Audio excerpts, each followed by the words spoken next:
Hello guys, welcome back to my channel. ఈరోజు అయితే chicken fry చేయబోతున్నాను. ఇప్పుడు కడాయిలో ఆయిల్ పోసాను. ఆయిల్ హీట్ అవ్వనివ్వండి. నేను ముందైతే చికెన్ని మ్యారినేట్ చేసి పెట్టుకున్నాను. ఓన్లీ పసుపు సాల్ట్ మాత్రమే.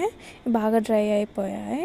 ఇప్పుడు ఈ పీసెస్ని నేను కడాయిలో వేసి బాగా వేయించుతున్నాను. బాగా వేగనివ్వాలి. అసలు ఇంకా వాటర్ అనేదే ఉండకూడదు. ఈ ఆయిల్ బాగా ఫ్రై కావాలి. చూడండి కలర్ ఎలా చేంజ్ అయిపోయిందో. ఇంకా బాగా వేగాలి, మంచిగా అప్పుడే చాలా టేస్ట్గా ఉంటుంది. ఇప్పుడు నేను ముందైతే పేస్ట్ని రెడీ చేసి పెట్టుకున్నాను. పొట్టు తీయనటువంటి ఎల్లిపాయలు, ధనియాలు, మెంతులు, ఇంకా జీలకర్ర వేసి గ్రైండ్ చేసినటువంటి పేస్ట్ని నేను ఇందులో వేసాను.